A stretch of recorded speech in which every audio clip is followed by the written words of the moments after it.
Welcome to the Bent by Knowledge podcast.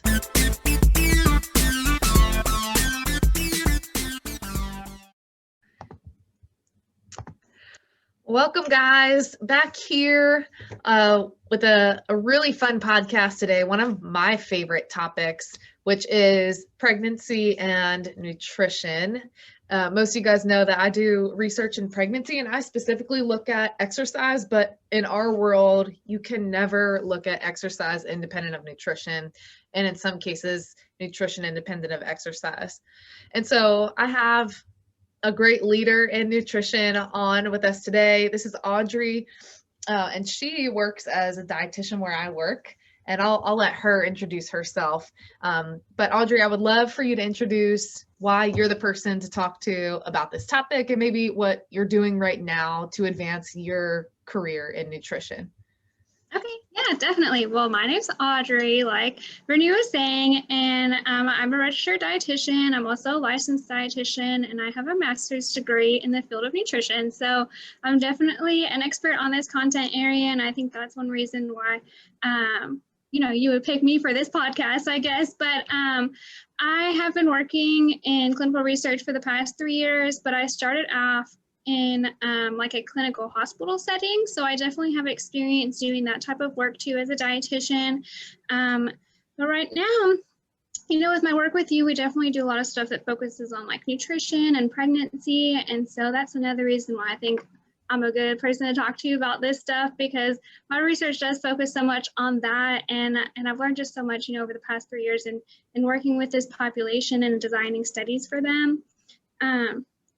You asked me about advancing my career. So I am also working on getting my PhD, but that is in public health nutrition. So it's a little bit different of an avenue, but I am excited to be, learning more about nutrition in the public space too. Yeah, which is so incredibly important. I stress this up and down on my podcast that research does not matter if you don't get it out to the public in some way. And so I think a PhD in public health is a perfect complement to what you're doing, because you're doing the research work like you're doing right now, and then you'll be working on how to get it out to the public so that they can make educated decisions on their health together. Mm-hmm. That's really cool. Yeah. But so the topic of the day, like I said, is pregnancy and nutrition. I really wanted to talk about this because I love the idea of life cycle nutrition, because, throughout your entire life, your nutrition should never be the same and is never the same. When you have periods of growth or periods of muscle loss or things like that are associated with different stages of life, you need to fuel your body differently. And pregnancy is one of those crazy periods where you definitely need to focus on fueling your body differently than when you're not pregnant. And I think it's even more important because the data shows that almost 90% of women at some point in their life are going to have a baby. And so that is a ton of women. And it's this 9-month journey where your body is completely changing and growing, and all these things are happening, and you need nutrition to be able to support those periods of growth. And so can we start by talking about some of the physiological changes that occur that may lead us to think that nutrition is important for fueling this time? Yeah, of course. And, I think that you already touched on like one of them, which is that it's a period of growth, like you're growing another person. So you need extra nutrition at that time too. One that kind of came to my mind while you're talking is that whenever you're growing another person, you need extra blood. And that's because all these nutrients are circling around in your blood, and also your body is serving as the filter for your baby to remove any of the waste that they produce. So your blood volume just increases so much. And that actually causes a need for extra iron during pregnancy, because it's used to build red blood cells, which are one of the things that carry a bunch of those nutrients that I was mentioning. But iron is so important in nutrition in pregnancy, because moms who are anemic during pregnancy can have a lot of detrimental health problems for their baby. So later on in life. So babies who are born from moms who are anemic tend to have a lower IQ. They have less language, gross motor, and attention problems later at age 5. So like these are types of issues that persist for a lifetime. So definitely nutrition in pregnancy is essential for setting your baby up for the best health throughout their entire life. Yeah. Yeah. And that is just one small thing, but there's this huge magnitude of change if you don't get the proper nutrition. So you talked about growth. So we're talking about just overall tissue growth of the mom. So she has an increase in breast tissue and uterine tissue and fat tissue, and in the latter parts of pregnancy, muscle tissue. But then we also, of course, have a growing baby inside of us. So you have to be able to support that. So there's this physical tissue growth. There's also blood volume expansion, like you talked about. And there's a ton of other things that happen too that would lend us to think that nutrition is required, optimal nutrition is required. Some of the things that come to the top of my head that I don't know as much about, but I know happen, is that you have these developmental periods throughout fetal growth where certain nutrition is required. For instance, I just read about the first trimester of pregnancy being really critical for the development of the central nervous system. So if you don't get some key nutrients like polyunsaturated fatty acids and folic acid and all that stuff, you could have issues with growth. So there's just tons of stuff happening during pregnancy, and you need to know what to do to optimize growth. And I want to emphasize that it's for optimal growth. And I say that because we've obviously proliferated as people. Everybody and their mom has babies, and these babies come out and they're seemingly healthy, right? So the way that I explain it is, it's like you take LeBron James or another professional athlete that when they go through their heyday, they are an amazing athlete, but they might not eat the best. They might be out there partying and stuff like that. So how much better can we make them if we completely clean up their diet, completely clean up their life? So we take them from baseline to even better. So that's what I'm trying to say, is that there are periods throughout pregnancy where we can optimize nutrition to optimize growth. Yeah.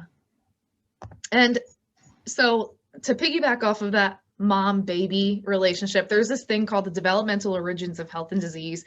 And this is an extremely well-founded theory that says that exposure to certain environmental influences during critical windows of development and growth can have significant consequences on that baby's or the individual's short and long-term health. So all of that is saying what mom does to her body is then directly impacting the baby. And this definitely includes nutrition. So what mom puts in her mouth directly impacts her baby. And the thing is, and the coolest thing is that I think, and that I try to tell everybody, is that not only the baby is impacted. So let's say grandmom is pregnant with your mom. Your mom, when she's a developing baby in the womb, is actually developing her own eggs that will eventually become you. And so in that instance, whatever grandmom is doing to that fetus or to her body is impacting her grandchild, which I think is crazy and amazing. And I always tell people, I'm like, my grandma was probably like smoking a pack a day. So I don't even know how I'm still here. But what can you tell us about maternal nutrition and how that directly impacts the baby? Yeah, wow. I mean, I just don't even know how to describe how it would not. I mean, I feel like it impacts everything. So like, you know, the protein that you eat goes to help build the baby's muscles. The calcium that you eat helps build their bones and teeth, like, and the healthy fats and the choline, like, help with their brain development. Like, all those nutrients coming from all 5 food groups are critical. And that's why it's really important for pregnant women to pay special attention to eating like a variety of foods. Yeah, so they have to get all of it in to be able to get all the vitamins, the minerals, and all the things that need for those critical developmental windows. And I think not as much as that stuff is important too, I think that it's interesting to look at the research when you look at things like famine. So I don't know if you've read up on that research, but there's a lot of calorie restriction and food restriction research, where there was this famine somewhere over in Europe, at this huge famine, and they had this long period of limited calories. And so they took a whole bunch of data years later to look at how women who were pregnant during that period responded and how their fetus then responded. And so they found that the women that went through that famine had babies that maybe were born small, like compared to other babies, but they had this issue where they experienced what's called a catch-up growth, where because they were restricted so long in the mom's womb, they actually metabolically responded by trying to hold on to any nutrients that they came into contact with when they were actually reintroduced to foods when they were born. And so that just goes to show that what mom does to her body, whether it's volitional or something like famine, where it's not non-volitional, of course, has a direct influence on the baby. So even though these babies were born small, they actually develop things like obesity and diabetes. And the crazy thing is the flip side can be true too. I mean, there's a lot of obesity research that shows that there's intrauterine growth restrictions. So the baby doesn't actually grow like it should grow. There's some kind of issue there. And then they experience that same catch-up growth rate where they end up developing obesity later in life. And a lot of that has to do with what mom is directly doing to her body. So super interesting. Yeah, I read up on those, the famine studies too. And yes, that was definitely like fascinating, studies to read about, just because it was like during more of a modern era. And so they had all the tools to like document like exactly what was happening and follow these people for a long time and really get to study them, which, is not something that you would normally get to do in research, right? Because no one's gonna ethically let you like starve people. So it was really just, a unique opportunity for them to be able to study the effects of famine too. I think though, in our research too, we definitely have opportunities to study, people just how they are and how they come to us. And I think that it's great to be able to learn about their own lives and what they're doing, and to see how that impacts their babies later on. Because it does change so many things too. And a lot of our research focuses on like moms who are obese during pregnancy, and we get to see that has impacts too that are different, but like sometimes similar to what it would be if they were in famine. So it's just crazy how important it is to really like optimize that growth period like you were talking about, because either end of the spectrum really is not that great. Yeah, no, it's also interesting. I always like to argue too, because of course I'm an exercise physiologist, and so there's a lot of arguments that suggest that high intensity exercise throughout pregnancy leads to a small baby. And people for some reason have a problem with a small baby, and I find no issue with it, because my argument is that obese women also sometimes have small babies. If they're gestational diabetic, sometimes they give birth to large for gestational age babies, but typically women with obesity will give birth to small gestational age babies, just like women that are working out hard. And that has a lot to do with mom's diet. And then like crack addicts also have small for gestational age babies. So you're going to tell me that the health of a mom that's exercising consistently versus an obese mom versus a mom that's on drugs is the same across the board? I don't think that's the case. So I think we need to look at what else they're doing to their body, like their nutrition and like their drug use and things like that, and look at the whole spectrum. So a small baby doesn't necessarily mean an unhealthy baby. It's more like the growth rate, which is also related to maternal diet and things like breastfeeding and all that, which is some stuff that we do in the lab and the research downstairs. Yeah. Well, it definitely like changes their cells like on a small level, like you were talking about with the catch-up growth. Like that's a change to their physiology, to their metabolism, and the way that their body carries out all those processes metabolically. And it's the same, I think, if you are are exercising more and have a smaller baby, it's that their bodies are set up, you know, differently than I would think that, like, say someone who smoked during pregnancy would, because that environment in pregnancy has changed the way that their bodies work basically later on in life. So I totally agree with what you're saying, that, you know, it's not really the same when you get down to that like cellular level. Yeah. Crazy. Okay. What about nutrition after pregnancy? So let's say I'm trying to get pregnant and I'm a little bit concerned with my diet. What are some changes that I can start making right now, or things that I should start thinking about regarding my diet?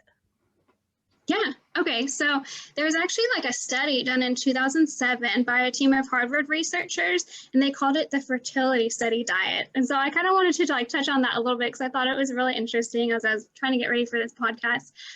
But they saw that women who like ate less trans fats and ate more monounsaturated fats from foods like avocados and olive oils had better fertility rates, and also women who ate less animal protein and more vegetable protein, ones that ate a higher fiber and lower glycemic carbohydrate-rich foods like whole grains, also people who ate vegetarian sources of iron and fewer meat sources of iron, and then those who ate calcium-rich foods, which includes like dairy foods.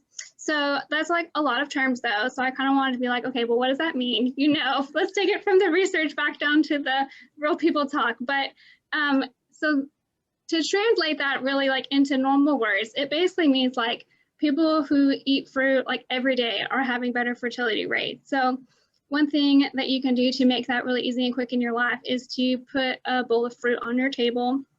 It also means doing something like eating more vegetables. So like putting some on your plate at every lunch and dinner, using like oils instead of animal fats like butter, or adding stuff like nuts and beans and seafood to your diet. Then choosing like those whole grains, you know, that it mentioned, like 100% whole wheat bread or brown rice. And then just eating less processed foods in general, like less baked goods, sweets, and fast food. So all those things that tend to be more processed normally aren't as great for us. So a great place that I thought that, you know, people might go if they're like not sure where to start with this is to check out myplate.gov. So that MyPlate is kind of like the tool that we use in public health to educate people an easy way about like what to eat. So they have this website that has like quizzes and stuff that can personalize resources and tips for you. So I would recommend people go there if they are like, I don't know where to start with this, because it's really great. And I think it breaks it down in a good way. But before I let you talk, one other thing that I was thinking is like super important for anyone thinking about getting pregnant is that it's really important that they have folic acid early in pregnancy. Like you were saying, there's certain windows where vitamins are more important, and one of those is folic acid in early pregnancy. So it's recommended that all women of childbearing age take 400 milligrams or micrograms of folic acid daily. And there's research supporting the need for adequate folic acid intake in order to avoid neural tube birth defects. And there's a direct link between inadequate intake of that B vitamin and neural tube defects. But the crazy thing is that the neural tube forms just 28 days after conception, which is before most women even know that they're pregnant. So that's why it's really important that even if you're thinking of getting pregnant or could get pregnant, that you take the 400 micrograms of folic acid daily. Yeah, so interesting. Yeah, because development starts right off the bat. You got to make sure you're geared up. So I do want to take it back though. It's so funny. I think that Harvard study is really cool, and I think I've heard of that too. But so in general, I have a couple bones to pick about nutrition research that's retrospective like that. I think it's really cool. I think it shows some neat things, but I think it doesn't take into account a lot of what might be going on too. So the one thing, I agree with all of it, obviously, because it's science and it's data and you can't not agree with it. But something like when it says less animal protein is always like a mythical creature to me. There's so many studies that link animal protein to negative outcomes, but I think they don't take into account many things that make that animal protein less healthy, let's say, in air quotes. So something like the type of fat that you're eating with animal protein. So if you are eating animal protein and it's deep fried, or you're pan frying it or something like that, the presence of a high fat diet, for instance, we see this with a lot of rat studies, the presence of a high fat diet with high protein can sometimes initiate or be related to some of these negative effects that we see, like things like insulin resistance and all that stuff. So, and I want to say that in contrast, stark contrast to somebody like a bodybuilder or an athlete that's eating probably 2 times more protein than a lot of these people, but don't experience those same negative effects. So it's got to be how it's prepared, what it's eaten with. There's even some studies that show that salt, when you add it to high protein sources, creates an impetus to start those negative effects. And in general, I think a lot of this has to do with red meat. I think also red meat gets a bad rap. I think there's a lot of really good benefits of red meat, but typically the way that you cook red meat isn't necessarily to like boil it to keep it healthy. You know, you're gonna slap it on the grill with lots of butter or something like that, and you know, up the carcinogen content, whatever. And so I think that it's great to get animal protein, and I'm actually happy that when you're "but what do you mean" section, it didn't add that, because it is great to get animal protein. And in fact, I would encourage pregnant women to do that because it's satiating and it's very nutrient dense, and it gives you all the proteins and amino acids that you're going to need to be able to support that high amount of growth. So I think that's really cool. Obviously I'm biased because I love protein, but yeah, no, that's okay. I totally see where you're coming from. And yeah, it does make a big difference. Like what types of animal proteins you pick and how you prepare them, like all those things matter. And I definitely agree that you know, we should not be eliminating animal protein from the diet, especially in pregnancy, because it is such, you know, an easy way to get in protein and iron and stuff. So I just can't even echo more what you said. And definitely like pregnancy, you know, it's such a unique time that I wouldn't recommend anyone try going vegan or anything in pregnancy. No. Like that was just not a good idea. Yeah. Oh my gosh. You know, so another interesting thing that I hear often with pregnancy, and you've probably heard it a million times too, is the whole eating for 2 idea. Yes. That people actually say that and they believe it. And it's sort of, I mean, it makes sense. You're growing another person, but if you think about it in just absolute body mass, yeah, I mean, that baby is like, I mean, what, like a 1/20th of your weight? So you're not necessarily eating for 2. And I wanted to see what you thought about that and what recommendations you have for how many calories you should get per trimester throughout pregnancy. Yeah. Okay. So definitely like the amount of food that you eat is like not recommended to be twice what you normally eat. Obviously the baby's only going to be like 7 pounds. So you don't need to feed like a 140-pound person. But there's actually not that many differences in the number of calories that you need in pregnancy for that reason. So like the first trimester, women don't need to eat any extra calories, and it only goes up by a small amount in the second and third trimester. So there's about like 340 is what they say is the magic number for the second trimester, and then 452 for the third trimester is what you need extra, is what the data shows specifically on those numbers. Yeah, which isn't a lot. I mean, if you put that in context, that's like a big snack for me. Yeah. Maybe a small meal. Who knows? Yeah. And so that, and I'm so glad you said that, because I think it's going to debunk a lot of myths with what people think about how much you should actually be eating with pregnancy. And I mean, clearly, I think if you eat the way that you think you should eat, and you put that in this perfect environment where you might not be exercising the way you were before pregnancy, or you might have more stress because you're about to give birth to a child, it can create this environment where you do actually gain more weight than you think you should. And so your gestational weight gain throughout pregnancy might not be where it should be. And in fact, you can probably speak to this more, but your BMI before pregnancy or in pre-pregnancy will let you know how much weight you should gain. And typically the heavier that you are, the less weight you're recommended to actually gain throughout pregnancy. And so you have to make sure that your calories are in check to be able to do that, and you're active and things like that. Yeah, for sure. And then throughout the first trimester, and then you have a note here that it says focus on eating smaller meals. Can you talk a little bit about that? Yes, of course. Yeah. So, like I was saying, the first trimester, you don't need any extra calories. And thank goodness for that, because most women are not feeling great in the first trimester. So that's why I say to eat smaller meals, and then also to just add 1 or 2 snacks, because it's going to be challenging to get in all the nutrients that you need in the first trimester with being so nauseous. So normally if you can just eat a little bit throughout the day several times, it helps manage your nausea, and also can help you balance your blood sugar, so you're not on this roller coaster that can cause even more nausea, which is not a great thing. So another important thing that during the first trimester is to stay hydrated.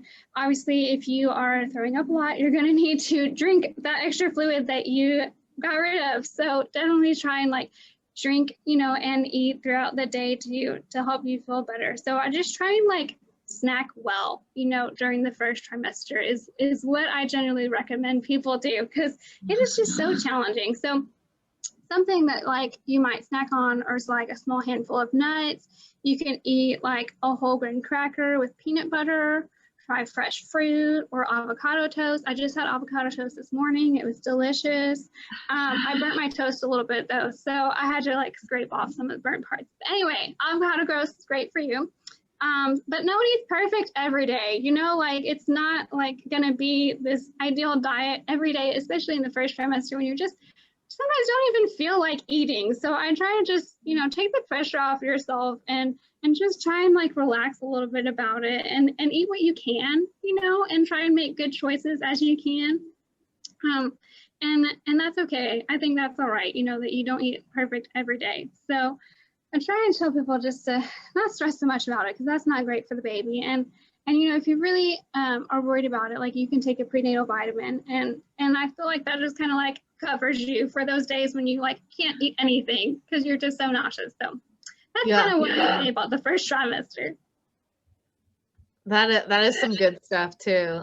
What about the second and third trimester? Any tips there? Yeah, so during the second trimester, moms will probably get some relief from that nausea, but since they haven't been eating as great, they might find that they are ravenous in the second trimester, and that cravings come about. And so it can be tempting to eat a lot of large meals, but that can actually cause some issues with heartburn. And so typically throughout pregnancy, I try to say, stick with the smaller meals and snack kind of pattern throughout the whole thing, because that's going to be your best friend to avoid those normal pregnancy symptoms like nausea and heartburn types of things. So that's what I recommend in the second trimester. And the third trimester is isn't that different in terms of, what you should do with the eating pattern. So I recommend people stick with that snacks and small meals pattern. But for what they should be eating, just wanted to go through the 5 food groups here. So with protein, we were talking about, you definitely want to eat meats and lean meats. So choosing the 90-10 ground beef instead of the 70-30 type of thing. Fish is another great thing that they recommend you incorporate twice a week in pregnancy. Of course, having some animal or vegetarian sources of protein like beans and lentils are great because they have, fiber and a bunch of nutrients like calcium and stuff that are really great for your body. Other proteins that, you can eat are those nuts or nut butters, like we talked about with that other study, and then avoiding red meats as much as you can and processed meats like bacon. So then with dairy, try to eat 3 servings of dairy a day, because dairy is one of the greatest sources of calcium. But it's really important that you choose low-fat options, because dairy tends to have a lot of saturated fat in it, which is not as great for your heart or your cholesterol levels.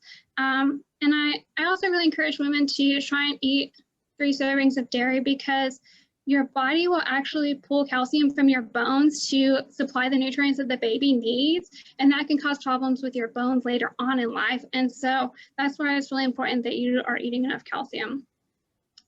Okay, other types of food groups are, of course, the fruits and vegetables. So it's important to eat like a fruit or vegetable at every lunch and dinner or every meal. So just add something colorful to your plate, like blueberries or oranges, red peppers, stuff like that is really great because it has like all those nutrients that you're talking about. So I really recommend people look for colorful stuff to add. And my husband always tells me, well, I added ketchup, that's a color. And I'm like, that's not what I meant. So y'all stick with like stuff like blueberries or a tomato, real foods, okay? Then with grains, so you want to try to eat more whole grains like oats, 100% whole wheat bread, brown rice. They provide fiber, which is really great to help you feel full and to keep you regular, if you know what I mean. And then healthy fats, so adding oils like canola oil, olive oil, those nuts and avocados are really important for the baby's brain.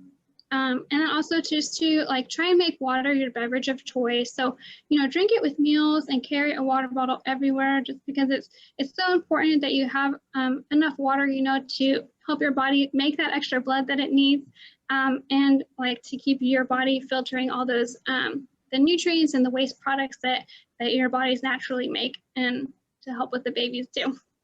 Yeah, such good tips too.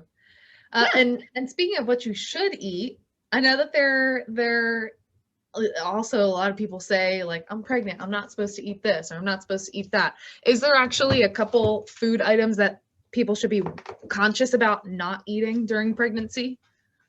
Yeah, that's a great question. There's definitely, a few foods that women should avoid during pregnancy. So the first few that they say that women should avoid are because of concerns about food poisoning. So you want to avoid stuff that are like unpasteurized items, so unpasteurized milk or juice, raw seafood or raw sprouts, rare meat, hot dogs or deli meats unless they've been cooked first, and runny eggs. So generally, like, try not to eat raw stuff unless it's like raw vegetables, just because they can be sources of bacteria and stuff like that that can cause food poisoning. And it's just super important to be extra careful with that in pregnancy. The other one is like alcohol. I feel like everyone knows this one, you know, not to drink alcohol during pregnancy. And that's just because it can cause stuff like abnormal facial features, a low birth weight, and even behavioral problems later on. And the last one is avoiding fish that are high in mercury. So that's going to be like large fish, like a shark, tilefish, king mackerel, swordfish. So think like the really big ones. But like normal go-to fish are totally fine, and they do recommend them twice a week, like I was saying. So like salmon, tilapia, trout, cod, shrimp, canned tuna. I mean, except not for the white with the albacore tuna, because that one's a bigger one.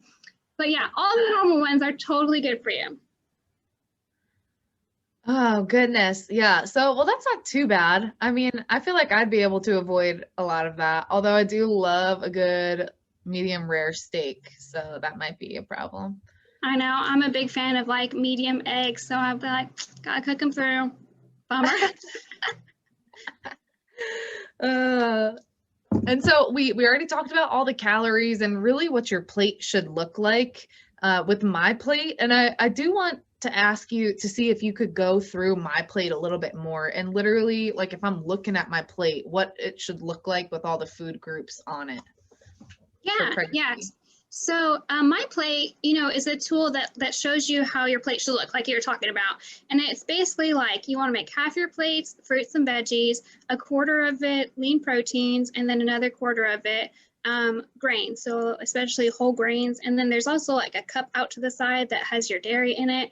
That can be a little overwhelming to get all in one meal. So I try to encourage people to, you know, don't worry about getting all 5 food groups in one meal, just like try and stick with 3. Like that's a good goal that it's attainable for people to have. So thinking about, you know, eating something like salmon, broccoli, a sweet potato, and brown rice would fit into kind of like that plate model with like your broccoli and your sweet potato on one side, a piece of salmon, and then the brown rice and the lentils being in that other grains category. So that's kind of how you would break it down, like at mealtime, or for like lunch and dinner. But like with breakfast, you'd want to do something like a couple of servings of grains. You want to, of course, add some fruit. I recommend people eat 1 or 2 servings of fruit every breakfast.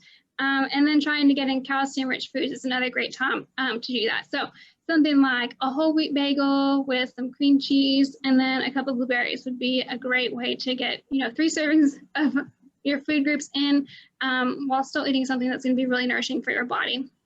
And then with snacks, I typically tell people to try and get 2 food groups in. So something like peanut butter crackers or like a fruit and soy milk smoothie.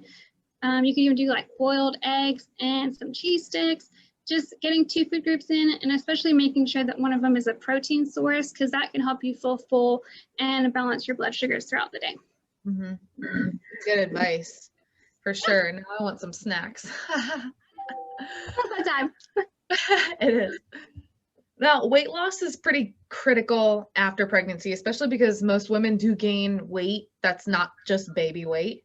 But the thing is, and the problem that occurs that I see in my mind is that oftentimes women want to breastfeed, which I understand requires even more calories to support than does during pregnancy. So you have this problem where you want to lose weight, but you actually have to eat more. So can you talk about how first to properly fuel to support breastfeeding, but then also how to do that amidst trying to lose weight?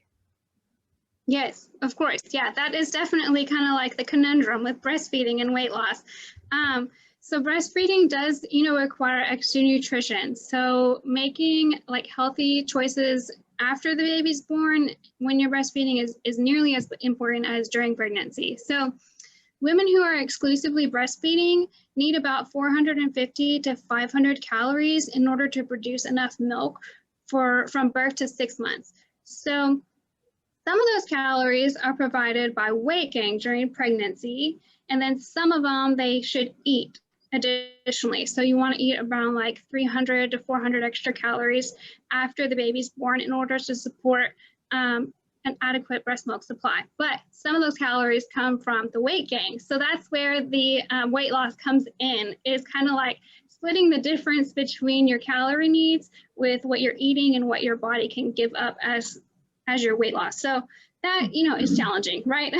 Trying to eat and lose weight is like, it seems a little counterintuitive. So I kind of wanted to give some tips on that with, eating healthy while you're breastfeeding. And it's pretty similar to what you're doing during pregnancy. So kind of like, eating foods from all 5 food groups, like I was telling you about, and doing those things like eating lean meats and sticking with the fish and beans and stuff like that. Having like a plate full of fruits and veggies, definitely sticking with that, half plate fruits and veggies like we were talking about. Doing those 3 servings of calcium foods, eating whole grains, using healthy oils, and avoiding junk foods. So like stay away from soft drinks, desserts, and fried foods. That's especially important if you're trying to lose weight. So many women find breastfeeding helps them lose weight, but it's not uncommon for women to find that the pounds don't melt right off. So I kind of just wanted to, dispel that belief that like, oh, if I breastfeed, I'm going to lose weight like right away. Everyone's different, and like, it's not uncommon for those pounds not to melt right off. So it varies from person to person, depending on like how active you are, the amount of weight you gain during pregnancy, and then how much breast milk you're making. So it's important that you eat enough calories to make milk. And that is important because your milk is going to be produced from those calories that you gained during pregnancy too. So if you're making enough milk, then that means your body's going to be pulling those nutrients from your fat cells in order to supply that. So typically they recommend that people don't eat less than 1,800 calories if they are breastfeeding. So that means like eating 3 regular meals, adding snacks as you need to manage your hunger, and then also listening to your body to help you understand when to stop eating.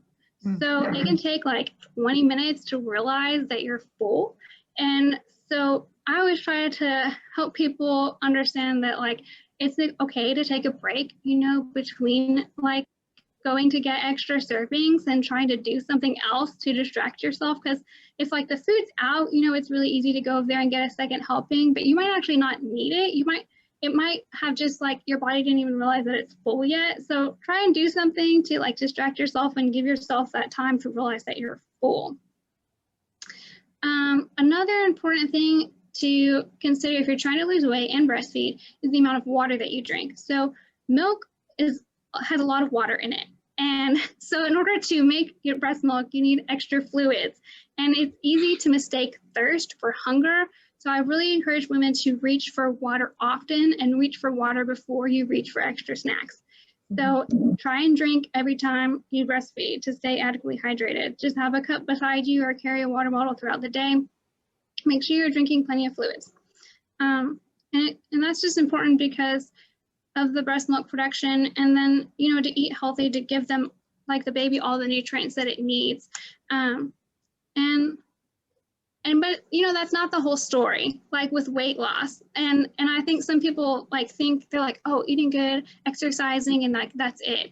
But like, I think if anything I've learned, you know, especially more so during the pandemic and stuff, is that other factors are important as well, like making sure you're getting enough sleep, which of course is hard to do if you just had a baby, but also like managing your stress.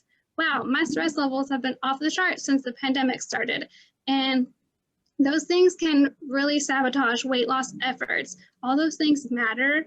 And so it might kind of sound like odd weight loss advice, but like after you have a baby, like really kind of rely on your community and like get people to help you out so that you can take care of yourself. And that is going to be an important tool on your weight loss journey.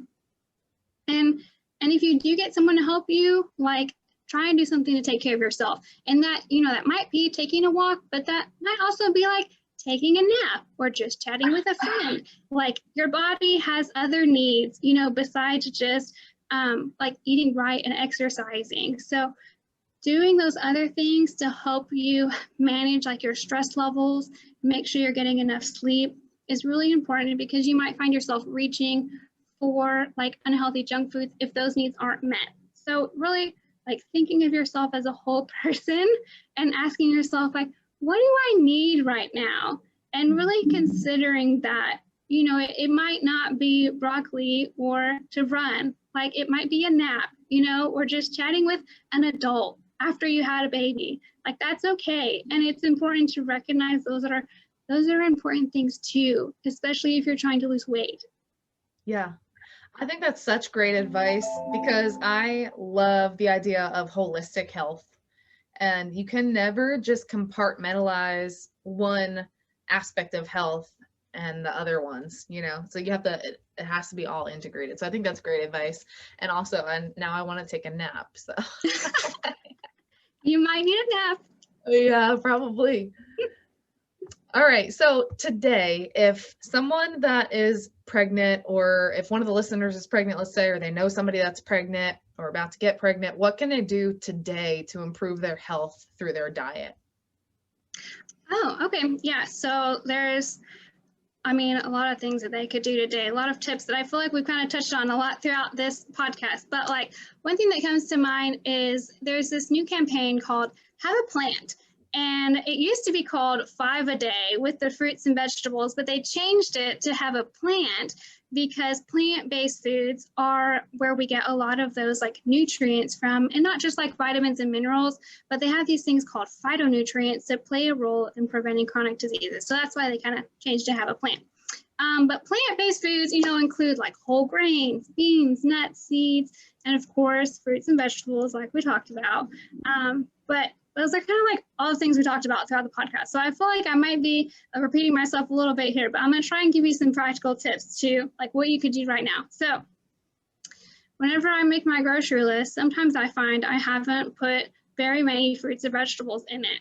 And so now that I have my click list and I can scroll through, it's easier to see like, oh, I didn't put any fruits or vegetables in my cart. So try and go through and make sure that you're buying them, because like one of the biggest challenges to eating them is having them available. So if you make sure you're buying some, then you know, if you're making dinner and you're like, oh, I know I need to eat a vegetable at dinner, you can pull out the steamable broccoli florets and add those in there. It makes it way easier. Another thing that I talked about was like having that bowl of fruit on your counter.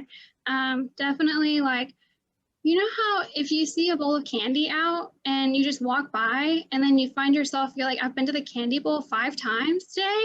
It's the same with fruit.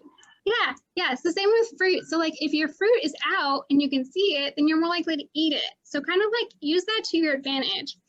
Another thing, like if you're at a fast food restaurant, is to like choose healthier sides. So some people say like eat a salad instead of fries. I say get both. Like get a salad and your fries, you know, because I don't feel like it should be all or nothing when you're trying to eat healthy. Like if you want fries, I would say get them. That might be one of the things that your body like needs at that moment. So that's okay. But definitely like recognize that like I'm trying to eat healthier too. So I'm going to also get the salad and I might eat that first before I eat any of the fries kind of thing.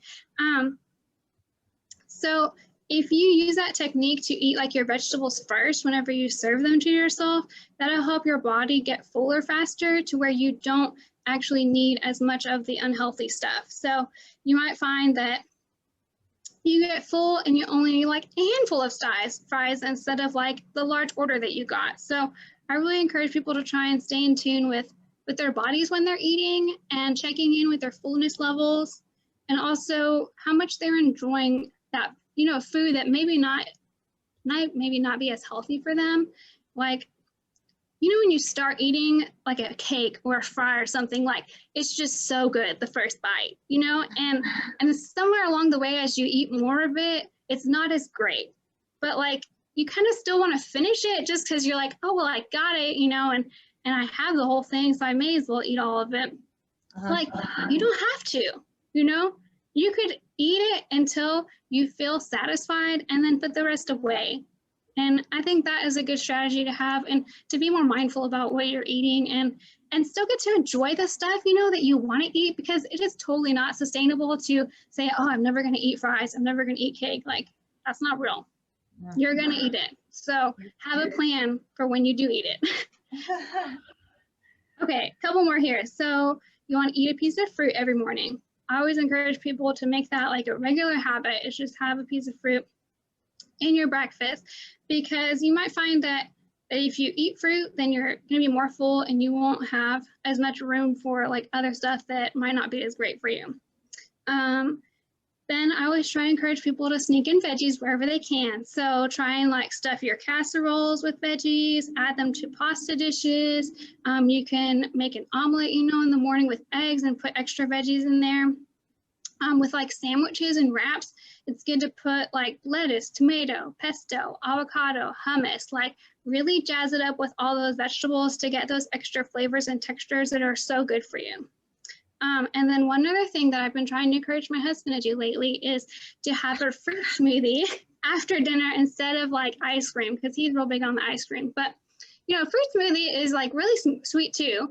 And it also has, you know, good stuff for you like dairy and the fruit that'll help you feel full and give your body the nutrients that it needs. So my big takeaway from all of this is that like eating healthy doesn't have to be all or nothing. You're not like eating healthy and then if you eat a piece of cake, all of a sudden you're off the bandwagon. Like that's not real life, you know? So whenever I eat pizza, like I eat pizza and broccoli. Like I just put them together and that's okay, you know? And it's important that you find it in your heart that that's okay and that you feel okay doing that, because that's how real people eat. And that's how you're gonna get yourself out of this like diet mentality.